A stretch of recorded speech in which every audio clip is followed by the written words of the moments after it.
Hello दोस्तों, जय श्री राम। मैं हूं प्रिया और स्वागत है आप सभी का आपके अपने इस channel crack any exam helper पर। ये वीडियो जो है इसके अंदर हमारा 6 टॉपिक चलेगा जो कि मौर्य उत्तरकाल है।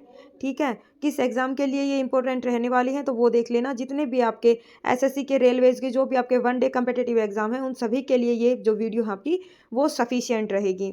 युक्ति पब्लिकेशन बुक इसके अंदर मैं फिलहाल करवा रही हूँ। आपकी ल्यूसेंट आपका करवा दिया है। प्ले लिस्ट के अंदर आप विजिट करोगे तो वहाँ पर आपको एक ल्यूसेंट की मिलेगी, वहाँ पर आप ल्यूसेंट के वन लाइनर लगा सकते हो। ये बुक है आपकी ये युक्ति पब्लिकेशन की। इसके बाद आपका किरण और आपका एक अरिहंत दोनों बुक भी करवा दी जाएगी बिल्कुल कंप्लीट। ठीक है, और आपकी उसके बाद में येलो बुक स्टार्ट की जाएगी जो कि अंकित भाटी सर की है। तो जल्दी जल्दी इस क्लास के जितने भी क्वेश्चन है उसको कर लेंगे और जो आपकी नेक्स्ट वीडियो डलेगी वो आपकी मध्यकालीन भारत की डलेगी, यानी कि प्राचीन भारत आज आपका कंप्लीट हो जाएगा। ठीक है, पीछे 2 क्लास और करवा दी थी इसकी और नेक्स्ट वीडियो आपकी मध्यकालीन भारत की होने वाली है। क्वेश्चन है आपका, अंतिम मौर्य सम्राट वृहद्रथ की हत्या कर किसने सुंग वंश की स्थापना की थी? तो किसने की थी सुंग वंश की स्थापना? पुष्यमित्र ने। कण्व वंश की स्थापना किसने की थी? तो वासुदेव ने। कण्व वंश की स्थापना किसने की थी? वासुदेव ने। या संस्थापक, जैसे आपको एग्जाम के अंदर ये क्वेश्चन दे रखा है कि कण्व वंश के संस्थापक कौन थे? तो वासुदेव थे। ठीक है, सातवाहन या फिर आंध्र सातवाहन वंश का संस्थापक कौन था? तो शिमुक। सातवाहन या फिर आंध्र सातवाहन वंश का संस्थापक कौन था? शिमुक था। प्राचीन भारत का महान व्याकरण पतंजलि किसका समकालीन था? तो किसका था? पुष्यमित्र सुंग का। नेक्स्ट है आपका क्वेश्चन, सर्वप्रथम भारत में विशुद्ध संस्कृत भाषा में लंबा अभिलेख किस राजा द्वारा जारी किया गया था? तो शक राजा रुद्रदमन द्वारा। किसके द्वारा? राजा रुद्रदमन द्वारा। सातवाहनों ने आरंभिक दिनों में अपना शासन कहाँ शुरू किया था? तो कहाँ पर किया था? महाराष्ट्र के अंदर। नेक्स्ट है आपका, किस कुषाण शासक ने सर्वप्रथम स्वर्ण मुद्राएं जारी की? तो किसने की थी? कडफिसिस द्वितीय के द्वारा। कडफिसिस सेकंड के द्वारा जो है वो सबसे पहले स्वर्ण मुद्राएं जारी की गई थी। किस वंश के शासक ने छत्र प्रणाली का प्रयोग किया था? तो किसने किया था? शकों के द्वारा सबसे पहले छत्र प्रणाली का प्रयोग किया गया था। कुषाण काल में सबसे अधिक विकास किस क्षेत्र में हुआ था? तो वास्तुकला क्षेत्र के अंदर सर्वाधिक विकास हुआ था कुषाण काल के अंदर। नेक्स्ट क्वेश्चन है, भारत में प्रथम बार सैनिक शासन किसके द्वारा व्यवहार में लाया गया? तो ग्रीकों के द्वारा या फिर यूनानियों द्वारा। ईसा पूर्व दूसरी सदी के प्रारंभ में उत्तरी अफगानिस्तान में स्थापित भारत यूनानी राज्य था। कहाँ का? बैक्ट्रिया। सर्वप्रथम रोम के साथ किस लोगों ने व्यापार प्रारंभ किया था? तो रोम के साथ सबसे पहले तमिल और चेरों ने जो है वो व्यापार आरंभ किया था। सातवाहनों ने पहले स्थानीय अधिकारों के रूप में काम किया था। किसके अधीन? तो मौर्यों के अधीन। वह महानतम कुषाण नेता कौन था जो बौद्ध बन गया था? तो जो कनिष्क था वो क्या था? बौद्ध बन गया था। नेक्स्ट क्वेश्चन है आपका, कुषाण काल के दौरान मूर्तिकला की गांधार शैली किसका मिश्रण है? तो भारत और ग्रीक शैली का मिश्रण है। कौन सी? गांधार शैली। रोम साम्राज्य के अनुसरण पर किस वंश के शासकों ने केसर की उपाधि ग्रहण की थी? या सीजर की उपाधि? तो किसने की थी? कुषाण ने। प्राचीन भारत में किसने नियमित रूप से सोने के सिक्के चलाए? तो कुषाण जो शासक थे उन्होंने क्या किए थे? नियमित रूप से सोने के सिक्के चलाए थे। नेक्स्ट है आपका, मौर्यों के बाद दक्षिण भारत में सबसे प्रभावशाली राजा था, जो राज्य था वो कौन सा था? तो सातवाहन। मौर्यों के बाद की बात की गई है तो जो सातवाहन वंश था वो क्या था? सबसे प्रभावशाली था। बुद्ध की खड़ी प्रतिमा किस काल में बनाई गई थी? तो कुषाण काल के अंदर जो है वो बुद्ध की खड़ी प्रतिमा को बनाया गया था। शुंग वंश के बाद किस वंश ने भारत पर राज्य किया? तो कण्व वंश ने शुंग वंश के बाद जो है वो भारत पर राज्य किया। नेक्स्ट है, किस चीनी जनरल ने कनिष्क को हराया था? तो पेन चाओ ने। किसने हराया था? पेन चाओ ने। क्वेश्चन है आपका, उत्तरी तथा उत्तरी पश्चिम भारत में सर्वाधिक संख्या में तांबे के सिक्कों को जारी किया था। किसने किया था? कुषाणों ने। सर्वाधिक संख्या के अंदर तांबे के सिक्के, इस लाइन को भी याद रखना आप। ठीक है, और पूछे अगर सबसे पहले सोने के सिक्के किसने चलाए थे तो भी वो आपके कुषाणों के द्वारा चलाए गए थे। विक्रम संवत कब से प्रारंभ हुआ आपका? तो 57 ईसापुर से जो है वो आपका विक्रम संवत प्रारंभ हुआ था। सातवाहन शासकों की राजकीय भाषा थी तो कौन सी भाषा थी? प्राकृत भाषा। नेक्स्ट है, जो कला शैली भारतीय और ग्रीक यूनान शैली का सम्मिश्रण है उसे क्या बोलते हैं? तो गांधार शैली कहते हैं। क्या कहते हैं? गांधार शैली। नेक्स्ट क्वेश्चन है आपका, कनिष्क की राजधानी थी तो कौन सी थी? पुरुषपुर। और पुरुषपुर का अगर दूसरा नाम आपसे पूछे तो क्या था? पेशावर। चरक किसके राज्य चिकित्सक थे? तो किसके थे? कनिष्क के। चरक जो है वो कनिष्क के राज्य चिकित्सक थे। नेक्स्ट क्वेश्चन है आपका, तक्षशिला के प्रसिद्ध स्थल होने का क्या कारण था? तो कौन सा कारण था आपका? गांधार कला। कौन सा कारण था? गांधार कला। भारत में सर्वप्रथम स्वर्ण मुद्राएं किसने चलाई थी? तो इंडो बैक्टीरियन ने सबसे पहले क्या चलाई थी? स्वर्ण मुद्राएं। किस संग्रहालय में कुशाणकालीन मूर्तियों का संग्रह अधिक मात्रा में है? तो कौन से में है? मथुरा संग्रहालय के अंदर। कौन से संग्रहालय में है? मथुरा संग्रहालय के अंदर। किस वंश के शासकों ने ब्राह्मण और बौद्ध भिक्षुओं को कर मुक्त भूमि और गांव जो है वो अनुदान में देने की प्रथा को आरंभ किया था? तो कौन से वंश ने किया था? सातवाहन वंश के द्वारा। भारतीय रंगमंच में यवनिका का शुभारंभ किसने किया? तो यूनानियों ने जो है वो भारतीय रंगमंच में यवनिका का शुभारंभ किया था। भारतीयों के महान रेशम मार्ग किसने आरंभ कराया था? तो भारतीयों के लिए किसने किया था? कनिष्क ने किया था। भारतीयों के महान रेशम मार्ग का जो आरंभ है वो कनिष्क के द्वारा किया गया था। शक संवत का प्रारंभ किस सम्राट के शासनकाल में हुआ? तो 78 ईस्वी से हुआ था। किसके शासनकाल में? कनिष्क के शासनकाल के अंदर। नेक्स्ट है, तक्षशिला विश्वविद्यालय जो है वो आपका कहाँ पर स्थित है? तो भारत के अंदर जो है वो तक्षशिला विश्वविद्यालय आपका पहले स्थित था। कहाँ पर? भारत के अंदर। वर्तमान में तक्षशिला पाकिस्तान के रावलपिंडी जिले के अंदर स्थित है। प्राचीन काल में यह शिक्षा का प्रमुख केंद्र था। चाणक्य, चरक आदि ने यहीं से आपकी शिक्षा प्राप्त की थी। कहाँ से? तक्षशिला विश्वविद्यालय से। वर्तमान के अंदर कहाँ है अगर आपसे पूछा जाए? तो पाकिस्तान के अंदर। प्राचीन काल में कलिंग का महान शासक कौन था? प्राचीन काल के अंदर कलिंग के महान शासन की बात की है तो कौन था? खारवेल।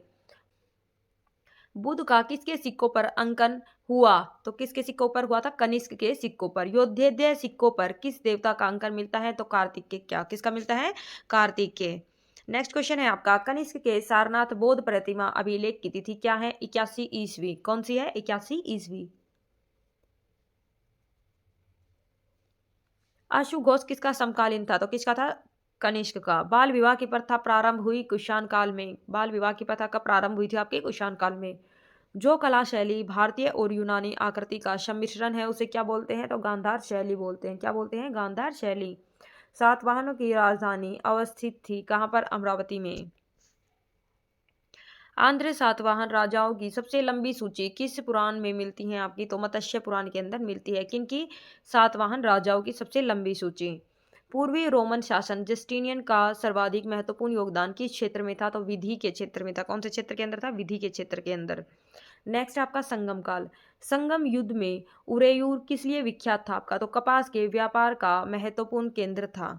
किस चीज का था? कपास के व्यापार का महत्वपूर्ण केंद्र। नेक्स्ट है आपका क्वेश्चन,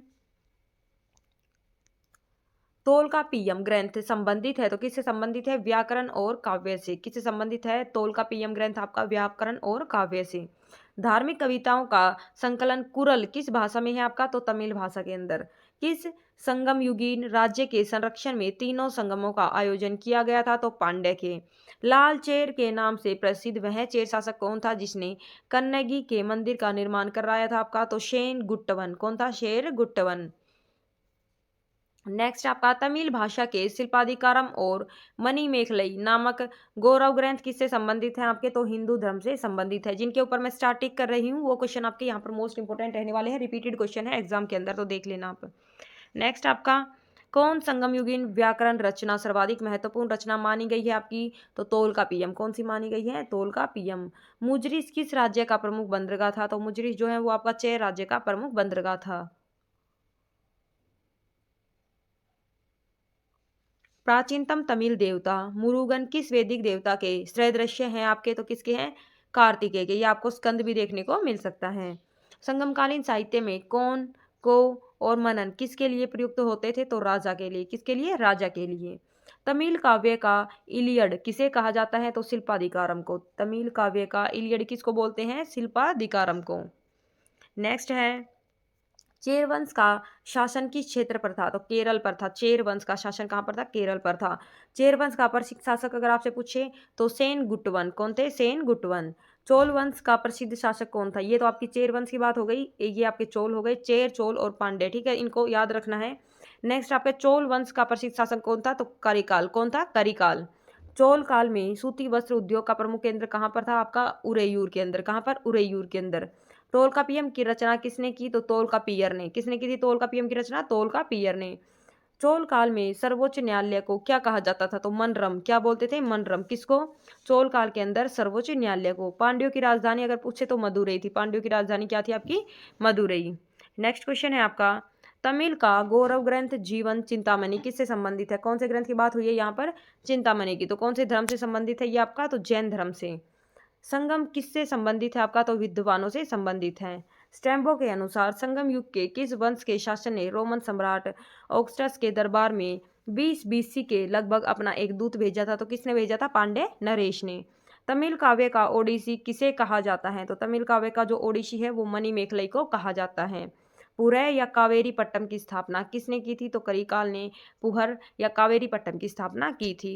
नेक्स्ट है आपका क्वेश्चन, प्राचीनतम तमिल देवता मुरुगन जो है वो किस वैदिक देवता के सदस्य हैं? तो आपके स्कंद भी दे सकता है या फिर से बोल रही हूँ आपको कार्तिकेय, इन दोनों में से कोई भी एक चीज आपको दे सकता है। तो कौन कौन से संगम और उनका आयोजन कहाँ पर हुआ था वो चीज़ भी देख लेना आपके। ये आपके संगम है प्रथम, द्वितीय और तृतीय, यानी कि पहला, दूसरा और आपका तीसरा। स्थान पूछे तो पहला आपका मदुरई के अंदर हुआ था, अध्यक्षता अगस्त ऋषि के द्वारा की गई थी। दूसरा आपका अल्लवे, आपको अल्लवे भी दे सकता है या कपाटोपुरम भी दे सकता है, ये भी इसकी अध्यक्षता भी आपकी अगस्त ऋषि के द्वारा की गई थी। और तीसरा जो है वो आपका मदुरई के अंदर हुआ था और इसकी अध्यक्षता किसके द्वारा की गई थी? तो नक्कीर के द्वारा। किसके द्वारा? नक्कीर के द्वारा। पहला और तीसरा आपका कहाँ पर हुआ था? मदुरई के अंदर। ठीक है। और जो पहला और दूसरा है उसकी अगर अध्यक्षता पूछे तो अगस्त ऋषि के द्वारा उसकी अध्यक्षता की गई थी। फोर्थ आपका नेक्स्ट टॉपिक आ गया गुप्त काल। तो कब से कब तक टाइम पीरियड था इसका? तो 319 बीसी से लेकर 540। देखो ये देखना यहाँ पर ईस्वी आएगा। ठीक है। गुप्त वंश की जो संस्थापक थे वो कौन थे, या गुप्त वंश की स्थापना किसने की थी? तो श्रीगुप्त के द्वारा गुप्त वंश की स्थापना की गई थी। गुप्त किसके सामंत थे? तो कुषाणों के सामंत थे। किसके सामंत थे? गुप्त कुषाणों के सामंत थे। गुप्त शासक के दौरान ऐसा व्यक्ति कौन था जो एक महान खगोल विज्ञानी और गणितज्ञ था? तो कौन था? आर्यभट्ट। गुप्त शासकों की सरकारी या दरबारी भाषा कौन सी थी? तो संस्कृत भाषा थी। गुप्त वंश का वह राजा कौन था जिसने हुनों को भारत पर आक्रमण करने से रोका था? तो स्कंदगुप्त जो था उसने हुनों को भारत पर आक्रमण करने से रोक दिया था। गुप्त राजवंश के लिए प्रसिद्ध था। क्या प्रसिद्ध था? कला एवं स्थापत्य। क्या था? कला एवं स्थापत्य। अजंता कलाकृतियां किससे संबंधित है आपकी? तो गुप्त काल से संबंधित है। नेक्स्ट आपका, कवि कालिदास किसके राज्य कवि थे? तो चंद्रगुप्त द्वितीय के, जिन्होंने विक्रमादित्य की उपाधि धारण कर रखी थी। नेक्स्ट आपका क्वेश्चन, अजंता चित्रकारी की विषय वस्तु किससे संबंधित है आपकी? तो बौद्ध धर्म से संबंधित है। उत्तर गुप्त युग में जो विश्वविद्यालय प्रसिद्ध हुआ तो कौन सा था आपका? नालंदा विश्वविद्यालय। कहाँ पर था आपका? तो बिहार के अंदर। एरन अभिलेख का संबंध किस शासक से है? एरन अभिलेख तो भानुगुप्त से संबंधित है आपका एरन अभिलेख। मोस्ट इंपोर्टेंट नाम है, याद रखना। फाहियान किसके शासनकाल में भारत आया था? तो चंद्रगुप्त द्वितीय के शासनकाल में जो है वो फाहियान भारत आया था। भारतीय संस्कृति का गोल्डन पीरियड अगर आपसे पूछे स्वर्ण युग कौन सा था? तो गुप्त काल जो है वो भारतीय संस्कृति का स्वर्ण युग था। फाहियान कहाँ का निवासी था? तो फाहियान जो है वो आपका चीन का निवासी था। सेतुबंध का रचनाकार प्रभसेन द्वितीय किस वंश का शासन था? तो कौन से वंश का था? तो वाकाटक का। कौन से वंश का था? वाकाटक का। किस गुप्तकालीन शासक को कविराज कहा गया? तो समुद्रगुप्त को क्या कहा गया आपका? कविराज। नेक्स्ट क्वेश्चन है, स्कंदगुप्त को किस स्तंभ लेख में शक्रोपम कहा गया है? तो कहोम स्तंभ लेख के अंदर। फाहियान और ह्वेनसांग ने किसके राज्यों को देखा? तो चंद्रगुप्त, विक्रमादित्य एवं हर्षवर्धन के जो है वो राज्यों को देखा था। किसने? फाहियान और ह्वेनसांग ने। धनवंतरी थे तो धनवंतरी चंद्रगुप्त विक्रमादित्य के राज दरबार के 9 रत्नों में से एक थे जो कि प्रसिद्ध चिकित्सक थे। धनवंतरी कौन थे? चिकित्सक थे। गुप्तकालीन शासन प्रणाली किस प्रकार की थी आपकी? तो राजतंत्रात्मक थी।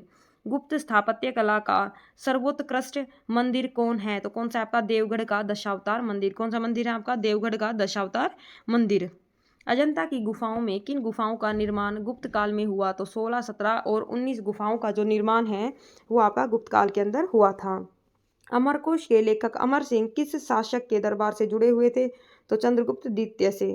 गुप्त संवत 319 से 320 को प्रारंभ करने का श्रेय किसे दिया जाता है? तो चंद्रगुप्त प्रथम को दिया जाता है।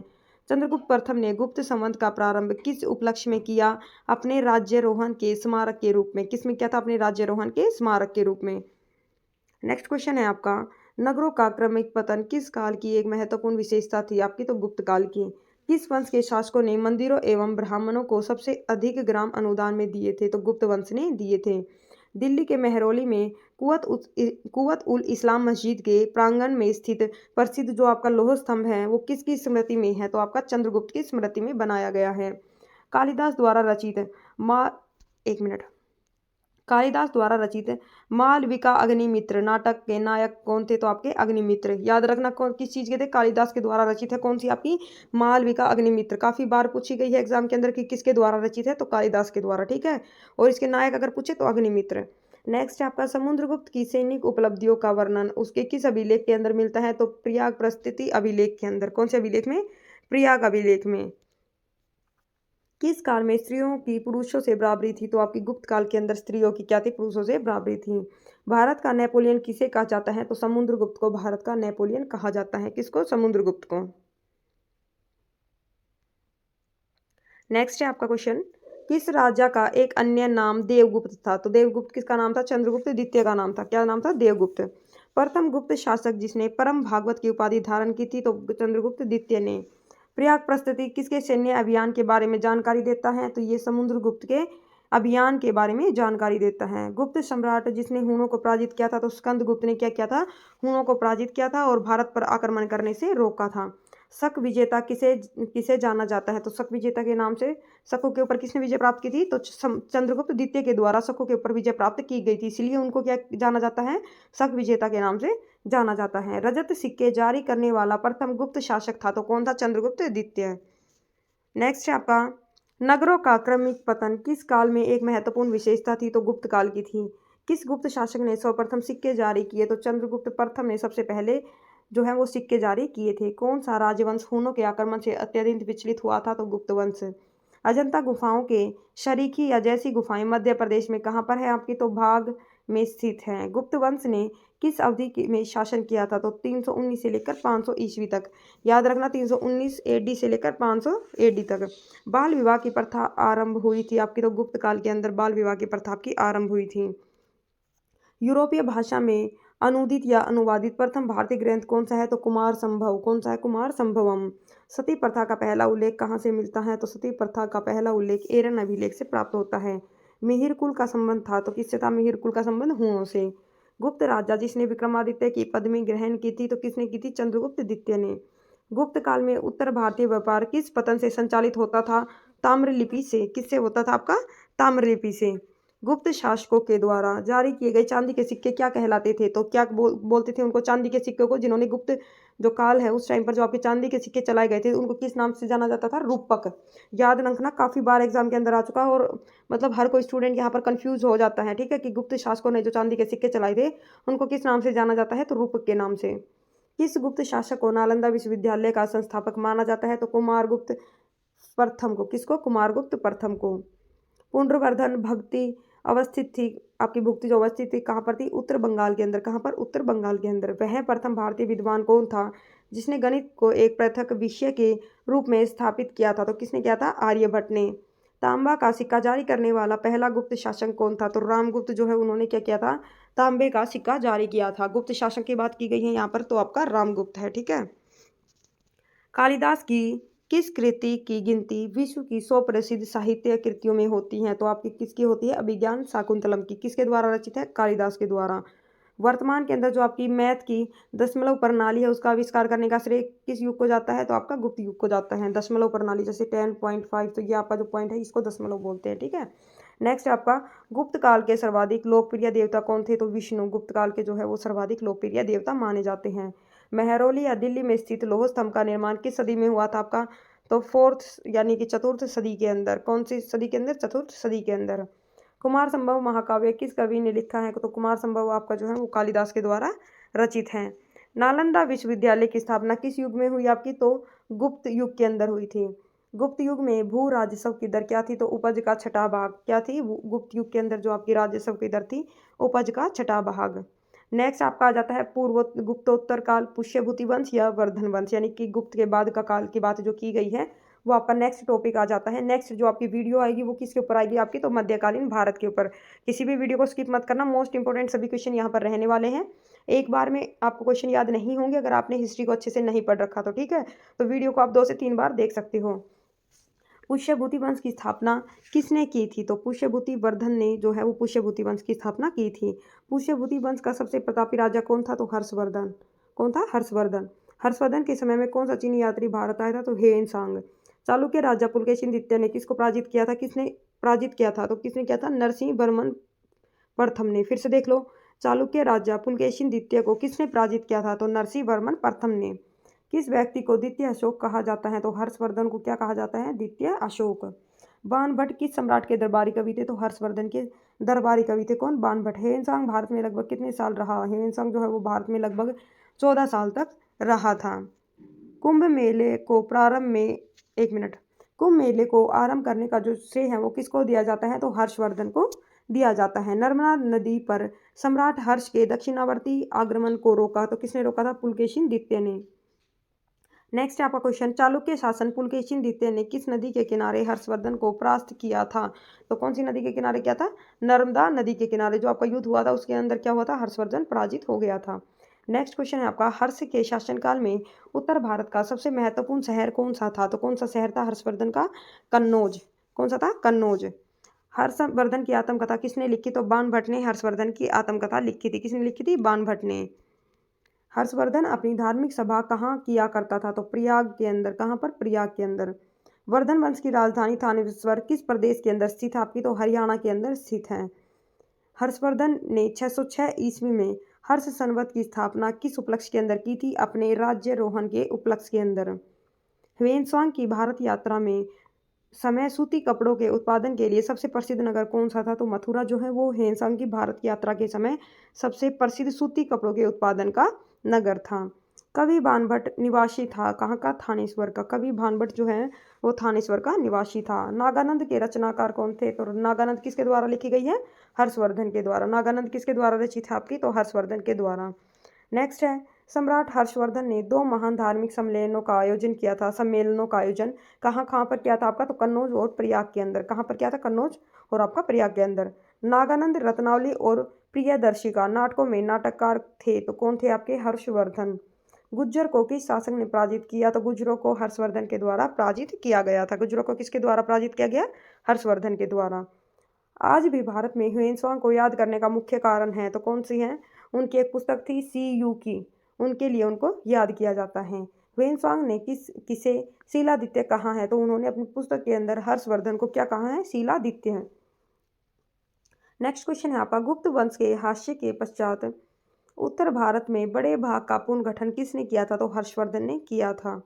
नेक्स्ट है, बंगाल का कौन सा शासन हर्ष का समकालीन था? तो जो शशांक है वो किसका समकालीन था? हर्ष का समकालीन था। वह अंतिम बौद्ध राजा कौन था जो संस्कृत का महान विद्वान और लेखक था? तो हर्षवर्धन जो है वो संस्कृत का महान विद्वान और लेखक भी था। हर्षचरित्र किसके द्वारा लिखी गई थी? तो हर्षचरित्र बाणभट्ट के द्वारा लिखी गई थी। मोस्ट इंपोर्टेंट पुस्तक है, काफ़ी बार एग्जाम के अंदर आ चुकी, रिपीटेड क्वेश्चन के अंदर आपकी आती है हर एक एग्जाम के अंदर, ठीक है। और जिन भी दोस्तों को PDF चाहिए वो मुझे व्हाट्सएप पर जो नंबर दे रखा है वहाँ पर व्हाट्सएप के लिए बोल सकते हैं, या आप लोग कमेंट बॉक्स के अंदर PDF के लिए बोल सकते हैं कि मैम PDF चाहिए, ठीक है।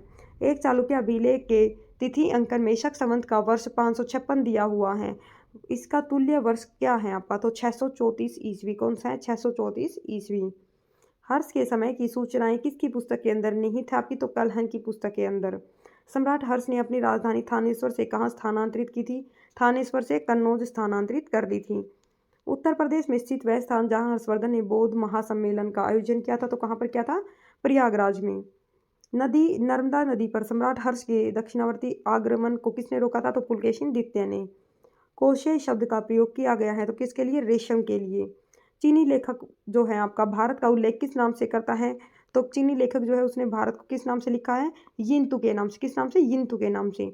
नालंदा विश्वविद्यालय का विनाश का क्या कारण था? तो मुसलमान जो है वो नालंदा विश्वविद्यालय के विनाश का प्रमुख कारण था।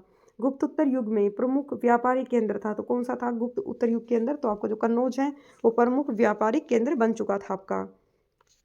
नेक्स्ट है आपका, आदि शंकर जो बाद में शंकराचार्य बने, उनका जन्म हुआ था कहाँ पर? तो केरल के अंदर जन्म लिया था आदि शंकर ने, जो बाद में शंकराचार्य के नाम से कहलाए थे।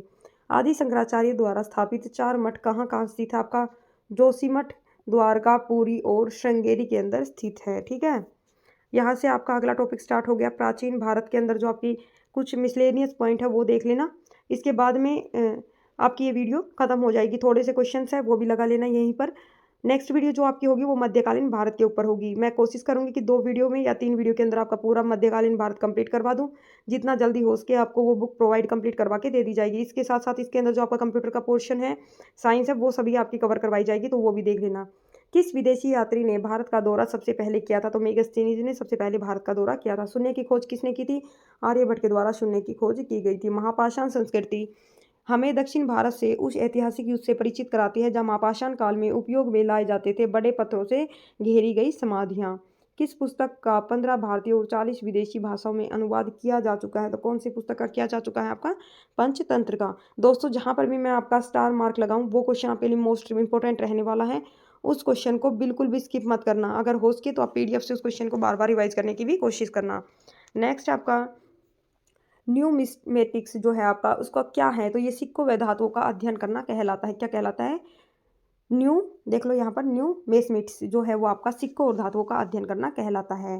हितोपदेश, यानी कि हितोपदेश के लेखक कौन है? तो नारायण पंडित। कौन है हितोपदेश के लेखक? नारायण पंडित। नाट्य शास्त्र किसके द्वारा रचित पुस्तक है? आपकी भरत मुनि के द्वारा रचित पुस्तक है। और इसके अंदर ये आपकी जो आपके शास्त्रीय नृत्य हैं वो नाट्य शास्त्र के अंदर देखने को मिलते हैं। इतिहास के पिता की पदवी सही अर्थों में किससे संबंधित है? तो हेरोडोट से। हेरोडोटस ने कौन सी बुक लिखी थी? आपकी हिस्टोरी का।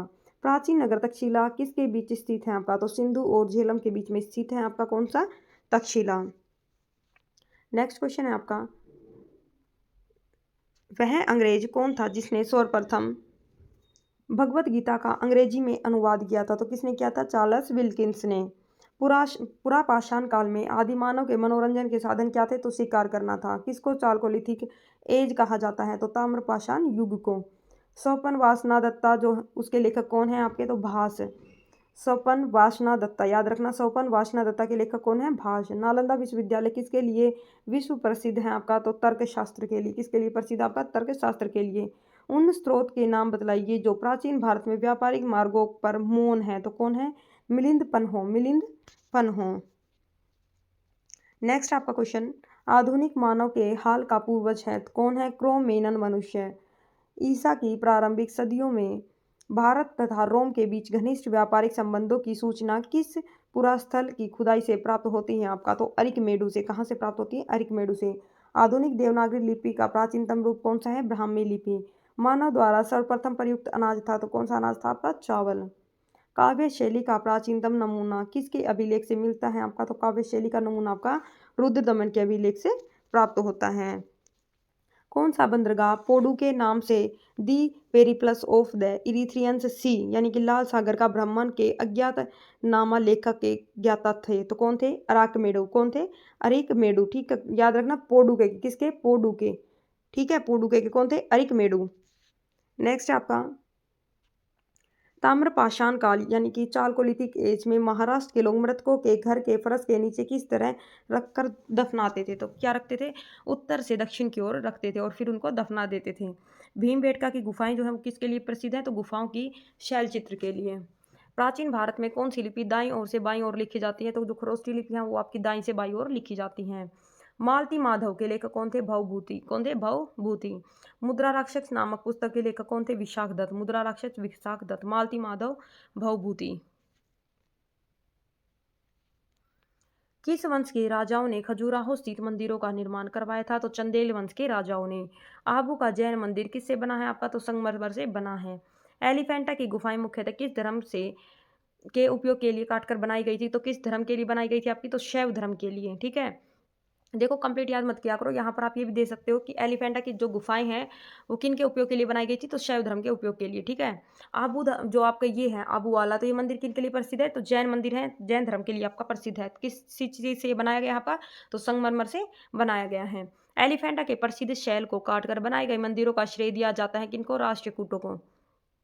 अजंता एवं एलोरा की गुफाएं जो है वो किस नगर के अंदर आपकी स्थित है? तो औरंगाबाद के अंदर। कोणार्क का सूर्य मंदिर किसने बनवाया था? नरसिंह देव वर्मन ने। किस मंदिर को काला पैगोडा के नाम से जाना जाता है? तो कोणार्क का जो सूर्य मंदिर है उसको ब्लैक पैगोडा या काला पैगोडा के नाम से जाना जाता है। तो आज के आपके जितने भी क्वेश्चन थे, यानी कि जो प्राचीन इतिहास है, इतिहास को 3 पार्ट्स के अंदर आपका डिवाइड किया गया है। फर्स्ट आपका प्राचीन इतिहास, सेकंड आपका मध्यकालीन इतिहास और जो थर्ड है वो आपका कौन सा है? आधुनिक इतिहास। तो प्राचीन इतिहास के जितने भी मोस्ट इंपोर्टेंट क्वेश्चन थे वो सभी आपके 3 वीडियो के अंदर कंप्लीट हो चुके हैं। मेरे जिन भी प्यारे दोस्तों ने पीछे वाली वीडियो को नहीं देख रखा तो वो पीछे वाली वीडियो को सबसे पहले जाकर देख ले। जय श्री राम दोस्तों, मिलते हैं किसी नेक्स्ट वीडियो के अंदर।